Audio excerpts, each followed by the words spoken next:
He was a different person. He was acting extremely out of character. He was erratic, he was frantic, he was paranoid, and he believed someone was out to get him. Someone was trying to kill him. Hi everyone, welcome back to my channel. My name is Jessie and this is another true crime baking video. Today's case is absolutely fascinating. It's completely mind-boggling. None of it makes sense and it's going to keep you up all night thinking about it. The more I researched this case, the more confused I got. This is the Unresolved mystery of Blair Adams. It's a series of extremely bizarre events that will ultimately lead to his untimely demise in Tennessee, thousands of miles away from his home in Canada. Let's get right into it. There's so much to talk about and there's so many theories I want to cover as well. We're going to be making one of my favorite baked goods of all time, chocolate chip cookies.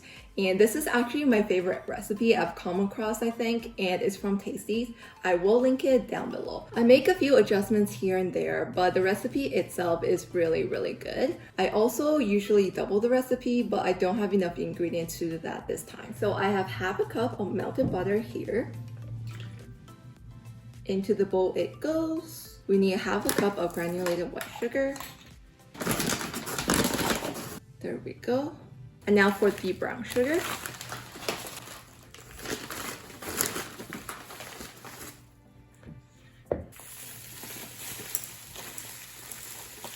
I'm going to sieve the brown sugar because I have so many lumps here.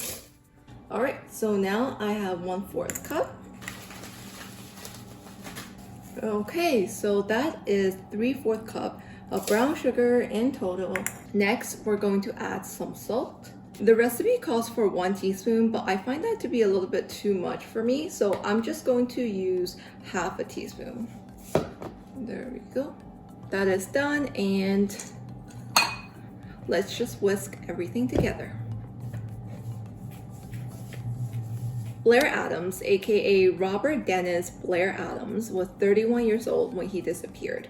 He was a construction foreman from Surrey, British Columbia, Canada. So many strange events happened in the weeks leading up to his disappearance and during it. So let's just jump right into the timeline. He was described by friends as being very nice and very generous. His girlfriend would describe him as a gentleman. The weeks before his disappearance, he was a different person. He was acting extremely out of character. He was erratic, he was frantic, he was paranoid. He thought someone was spreading rumors about him, and he believed someone was out to get him. Someone was trying to kill him. He told this to friends and family, but he wouldn't tell them why. Other strange events happened, including the fact that he recently stopped going to his AA meetings, and he had been 2 years sober since that point. Number 2, he started leaving his work site unattended, which is highly unlike him.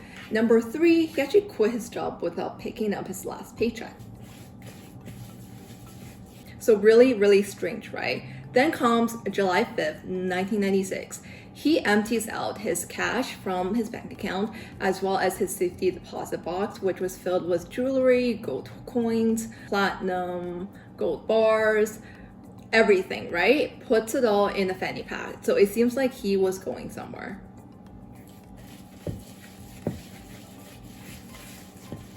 All right, so I don't see any lumps here and we're ready for the next step.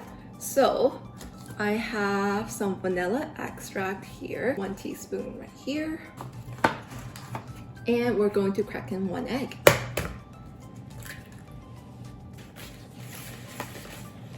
So a couple of days later, July 7, 1996 is where everything starts. And the first thing he does is try to get into the United States. And this is his first attempt of several. So he tries to get to the United States via a ferry from Victoria, British Columbia to Seattle. The ferry is not an efficient way. It's also not a fast way to travel to the United States. There are so many other ways that he could have done it. We don't really know why he chose the ferry instead, but that was his first attempt.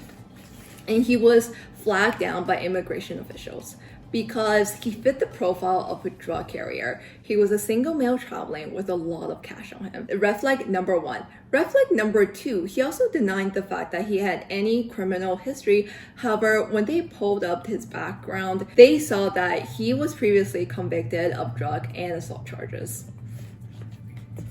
So the officials were like, No, thank you. You're not entering into our country. Goodbye, sir. all right, I think we are ready to go into the next step. We have ribbons falling off. Our spatula, our whisk. That's what it looks like right now.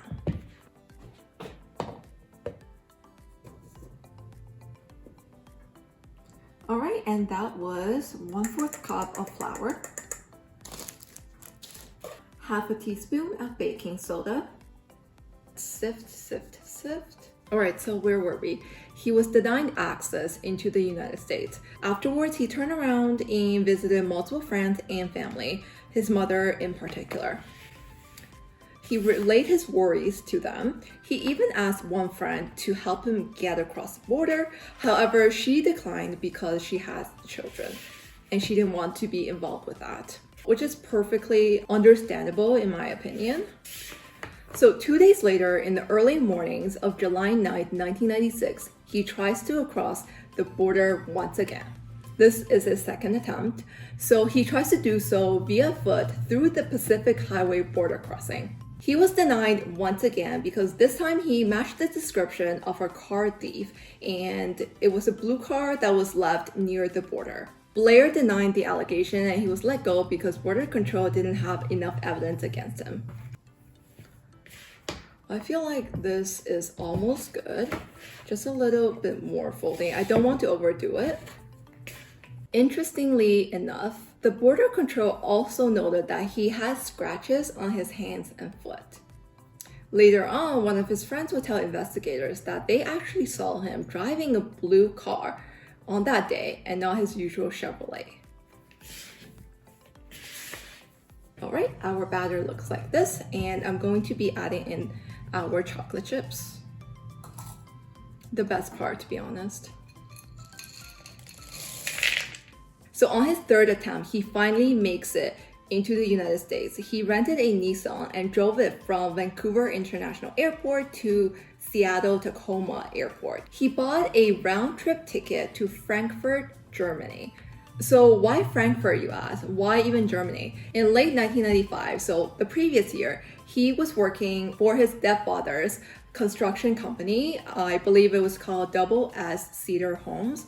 It still exists today. He was working on a project near Frankfurt, Germany for an assisted living facility. What's interesting about his time there is that he actually met a girl, and according to one of his friends, he had an intense flame with her. His German girlfriend would describe him as a gentleman. However, it didn't seem like he really got along with his German co-workers. It seemed like he had some friction because they would describe him as being abrasive, confrontational.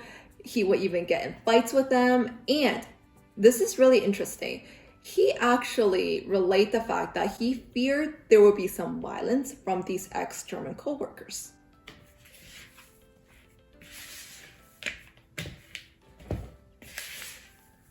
All right, here we have it.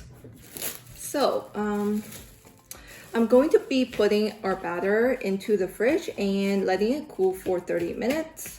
To be honest, the longer you chill it in the fridge, the better these cookies taste. So if you have the time, definitely leave it longer and even overnight.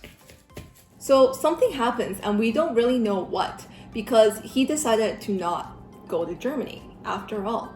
He cashes in his credit and buys a one-way ticket to Washington, D.C.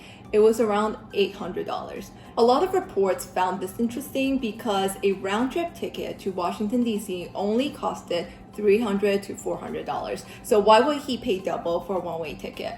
In my opinion, maybe that was just the earliest flight out to Washington, and that was all there is behind to it, but we don't really know why. So he gets on his flight to Washington, D.C. He arrives in the early mornings around 6:30 on July 10th. At the airport, he rents a Toyota Camry and starts making his way to Knoxville, Tennessee.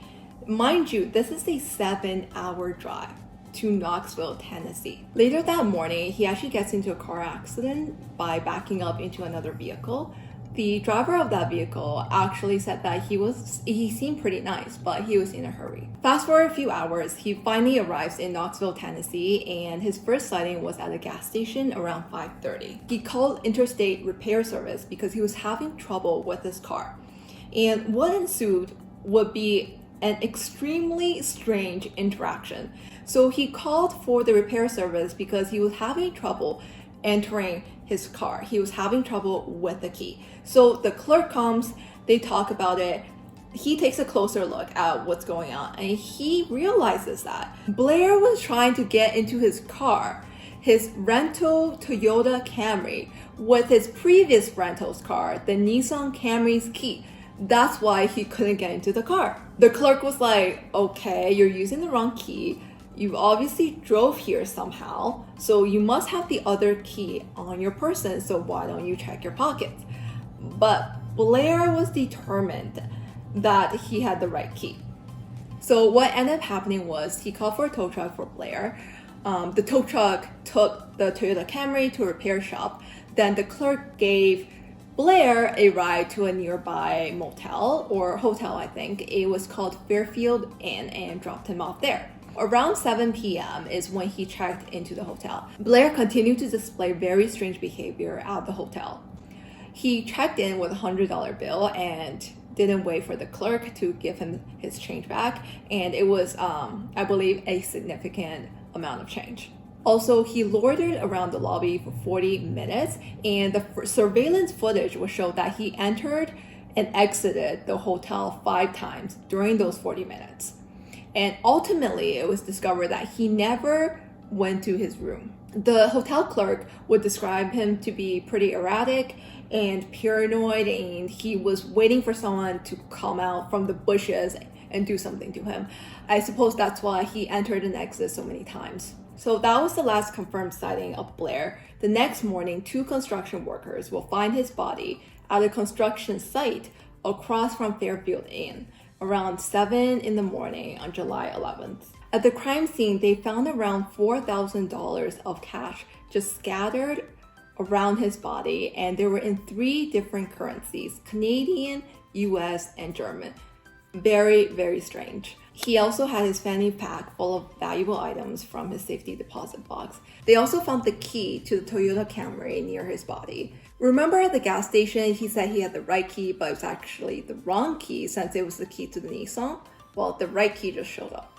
So they also found a duffel bag near the body full of maps and travel receipts.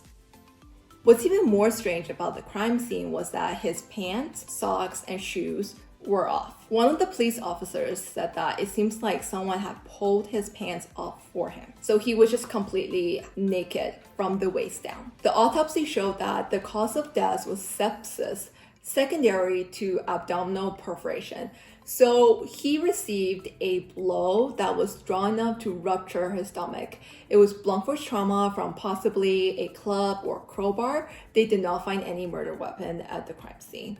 In addition, it seemed like he put up a fight. He was beaten. However, they found a lot of wounds on him, defensive injuries. His hands were bloodied, and one of them was blackened. Seems like his hand was smacked against the pavement. In addition, it seems like he may have been violated, but there was no DNA evidence to confirm this. They also couldn't tell when the assault happened, so they couldn't say if it was related to his death. In terms of DNA, they actually didn't find any DNA except for one single long strand of hair. None of the reports have reported whether or not the DNA belonged to a male or a female. In terms of toxicology, they didn't find any drugs nor alcohol in his system. As for witnesses, there was only one witness. It was a security guard at a nearby site, and he heard a woman scream at 3:30. That was it. No other witnesses, and I couldn't find any evidence of any surveillance footage from that time in the area. There we have it, a series of extremely bizarre events that would ultimately lead to an unfortunate death. This case is so mysterious, and there are so many theories about what happened. I'm just going to go through the most popular ones and give you guys my opinion at the end. Before we delve into theories, let's take our cookies out of the fridge. Alright everyone, I'm preheating the oven at 350. I've lined the baking tray with parchment paper and I have my cookie dough here. So before we delve into the theories, I do want to state a couple of facts. And Blair was actually cited twice after 7 p.m. at the hotel by two different groups. So the first group were employees at TNR truck stop and they cited Blair around 9:30 to 10:30 with a man. The second sighting was by a group of women at Cracker Barrel. Once again, he was seen with a man. Now, the description of the man differed between the two groups, and I'm going to put up the composite picture right here. As you can see, however, the man did have short hair instead of long hair. The two sightings were discounted by police. We don't really know why. I also wanted to point out the fact that this case never had any suspects. So, wow, right? The prevailing theory from investigators was that this was a romantic encounter gone wrong. So the location of the crime scene was nearby a truck stop rampant with these activities. And they thought that, okay, well, Blair probably solicited someone and the deal went wrong for whatever reason. And either the person, the girl, and or her handler beat up Blair. Let's do it like this. I hope this is enough space.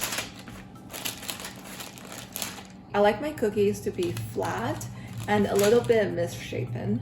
I don't really believe the theory, to be honest, because there was a lot of cash scattered around his body. If it was about money, why didn't they take any? And why did they search him for valuables, like all the gold in his fanny pack? This is why I also don't believe theories that involve a random robbery just because they didn't take the money, and that just makes no sense. So some people were trying to say that, well, they didn't take the money because it was in different currency. They didn't want to take it because maybe there's not a lot of people with German or Canadian currency in that location, in that city, and if they tried to exchange it, the police would come get them, or it would be traced back to them, right? So keep in mind that this happened in the night, right? It's probably dimly lit. So are you really going to look through the currency and see, okay, let me get the $100 bill.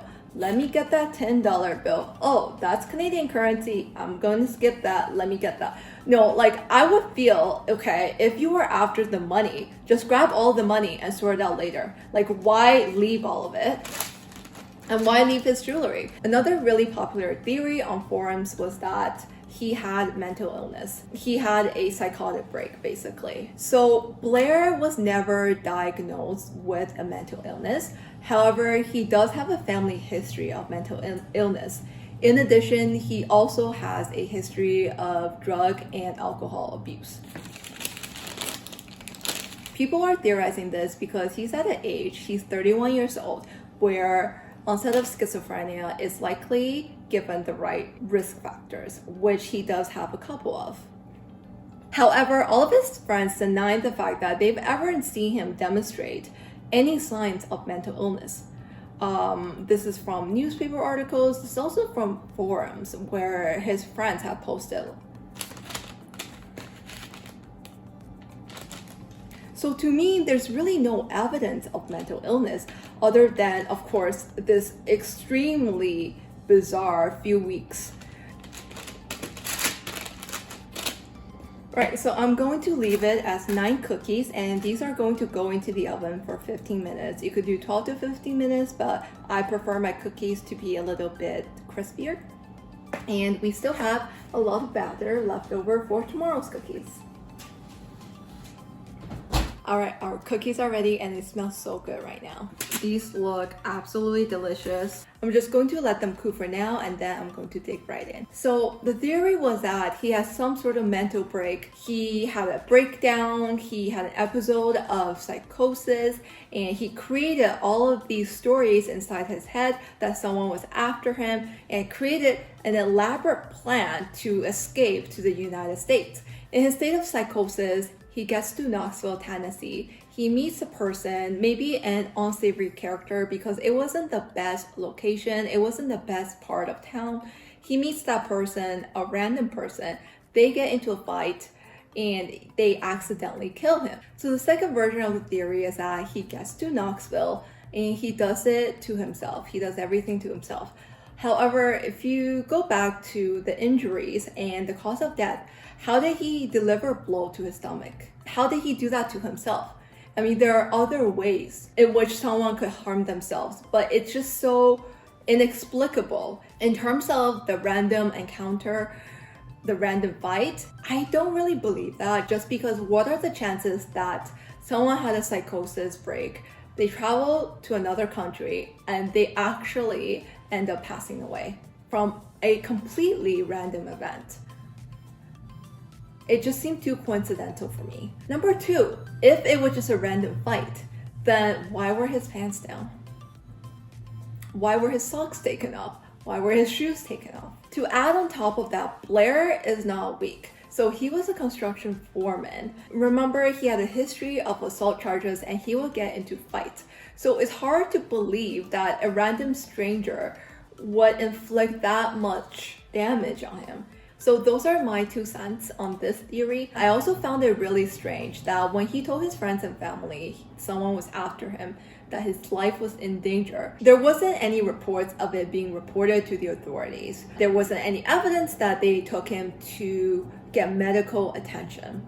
So that seems very strange to me. But at the same time, I'm also completely not blaming anyone. I don't know the situation. Maybe they did, maybe they reported to the police, but they dismissed it. We don't really know, right? This case just gets weirder and weirder the more you think about it. For me, it's so convoluted what happened in the weeks leading up to his death that I think it's possible that he may have had mental illness. He may have had a mental breakdown. We don't really know. However, I don't believe that his possible mental illness and the reality of the threat are mutually exclusive. So he could have had mental illness, but there could have been a real threat, or a real threat could have triggered his mental illness. Imagine if suddenly that your life is in real danger because you got into some bad stuff and it's all coming back to you.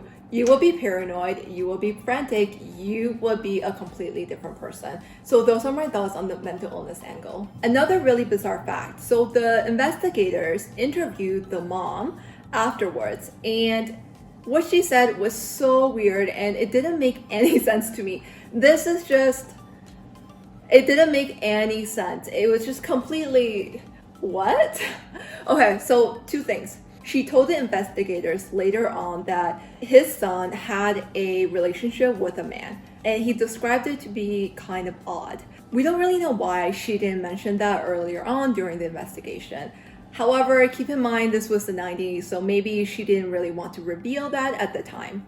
So number 2, this is very, very strange.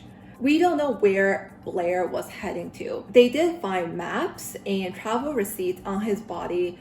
However, there weren't any reports of a plan, right? You know how I'm going to A, B, and my final destination is C. I couldn't find any reports of a confirmation of where his destination was. The mom reveals the fact that Tennessee was his destination. He was heading there all along because, get this, he was going to the Atlanta Summer Olympics in 1996.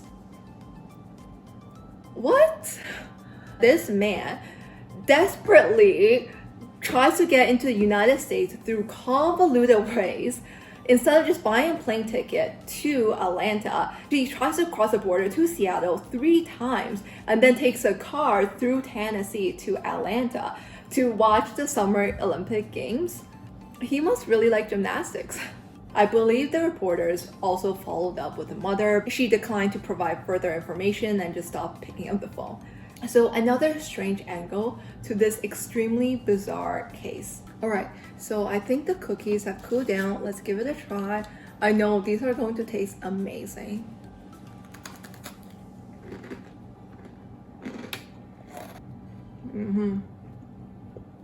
So good. Another theory for this case is that it has something to do with organized crime and it has something to do with Blair's time in Germany. So little is known about Blair's time in Germany. However, it seemed like he pissed off his co-workers and he had a girlfriend there. So One of the posters on the forums for this case claimed that she was a friend and ex-girlfriend of Blair, and she stated that when he came back from Germany, he was a different person, and he also left Germany earlier than he expected to. A lot of people also believe that there was some illegal drug activity Blair was part of in Germany, and he got in way over his head. So after he left Germany, they caught up to him and they stalked him across North America, finally killing him and taking what they wanted from him. So this is a theory that I'm actually leaning towards. Do I believe that the assailant knows Blair? Yes, I definitely believe he was targeted because the nature of his body points to the fact that this murder was personal. Do I think his departure is related to his death? Yes, absolutely. I did find in one article that there was a green duffel bag missing at the crime scene. However, I couldn't access the original article because you have to subscribe and I didn't want to pay. So it's actually a copy paste on a Reddit thread. In the article, it stated that a green duffel bag was missing at the crime scene and it was the only thing missing from the crime scene. But one begs to ask, if the bag was missing, then how did you know that he had the bag in the first place? It just gets even stranger, right? But that was the only article in which they described something was missing from the crime scene. So I'm not sure how valid this is. So I also read that the way the body was displayed with the pants down can be interpreted as a way to humiliate the victim and send a message to others. Well, so there you have it. That's the case of Blair Adams. It's so strange. So bizarre. I don't even know how many times I said bizarre in this video. It just makes no sense. Nothing lines up in this case. Like one person can say one thing and it doesn't correspond to what the evidence is, and the investigation is kind of, I don't know. The more I think about this case, the more my head hurts. Please keep in mind that these are only my theories and they're just conjectures at the end of the day. I will leave all the links of my resources down below so you can take a further read if you're interested. And I hope you enjoyed this video and I will see you next time. Bye!